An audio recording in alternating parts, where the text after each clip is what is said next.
মাঠেতে সারাদিন কষ্ট করে আসলাম, দেখো গরুগুলো ডাডা করছে খাওয়ার জ্বালায়। আমি যে বাড়ি যদি না আসি, না খেয়ে সব মরে যাবে, সব না খেয়ে সব মরে যাবে। হ্যাঁ দেখো গরু, দেখো খাওয়া জ্বালায় কি করছে। সারাদিন খাদ্যনি, সারাদিন সারাদিন খাদ্যনি। খাওয়া জ্বালায় বেড়া থাম থাম খাদ্য দিচ্ছে। যত আমার সাথে করা চিনবি না, যত সব জ্বালা আমার।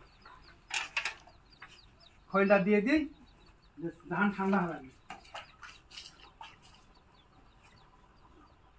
আর এই ছাগলগুলো, ছাগল কি করতে বসে বলো? যদি একটা ছেলে পিলে, দুটো ছেলে পিলে, একটা ছেলে পিলে কাজ করে না। এই ছাগল না খেয়ে রে, দেখো পেট কি অবস্থা। হাবলা এদিকে, হাবলা এই ছাগলটা কেন করে ঘাস কেটে আনতে কি হয়? ঘাস কাটতে পারি না। খাওয়ার সময় তো খুব দাও, বড় মাছের মাথার আমার দাও, ডিমগুলো আমার দাও। কাজ করার সময় কি ছাগলের দিন দুটো পাতা কেটে রেখে যা, পাতায় ভাত দেবো। ভাত খাওয়ার সময় তো আব্বা যে বললো না কাউন্সিলতে চাল আনতে 30 কেজি, আমি তো চাল আনিছি। তাহলে যাই আব্বা কোনে দেখি। আব্বা আব্বা কি বলো? আমি কাউন্সিলতে 30 কেজি চাল আনিছি। ওরে বাবা, তুমি তো খুব কষ্ট হয়ে গেছে বাপ।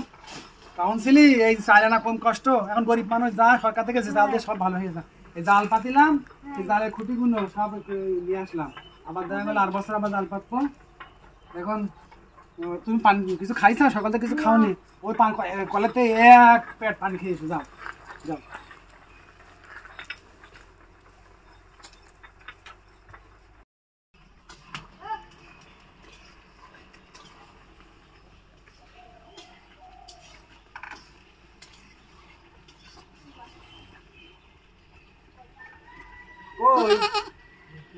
বড় ছেলেটা চাল আনতে গেল। এসো এসো বাবা, তোমার খুব কষ্ট হয়ে গেছে। ওই এসে হাবলা গেল সেই পাতা কাটতে। ছাগলকে না খেয়ে মরেছে। ওর বললাম যে পাতা কেটে নিয়ে একদিন, সে এখনো গেছে মনে হয় 1 ঘন্টা হয়ে গেল, এখন আসলে না। যা দিকে শুয়ে দিলাম মইল কি করে, কি করলো দেখা গেছে। আব্বা বললো গাছের পাতা কাটতি, পাতা না কাটলে মেরে ফেল দেবে, আজকে ভাতও দেবে না। ছাগলের যদি পাতা না কাটি তো আজকে ভাতও দেবে না, পাতা কাটতে হবে। আব্বা তো বললে সে হাবলার খুঁজে আনছি, যাই তাহলে হাবলা কি করছে দেখি। ওর তো গাছ কাটতে গেল, দেখে আসি। তাহলে খুঁজেছে হাবলা, তুই ঝেড়াল কাটে ছেড়লে বসে আছিস। এই লাভ লাভ লাভ, আমি যাবো না, পাতা কেটে দিতে আমার ভাত দেবে না। তাহলে আমি আবার ডেকে আনছি, যারা তুই বাই যা, আমি পাতা কাটবো।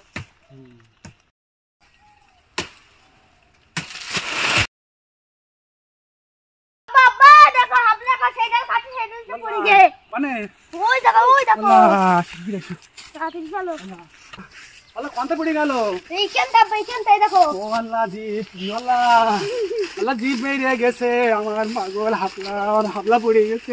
ও আল্লাহ, আমার হাবলা পড়ে গেল।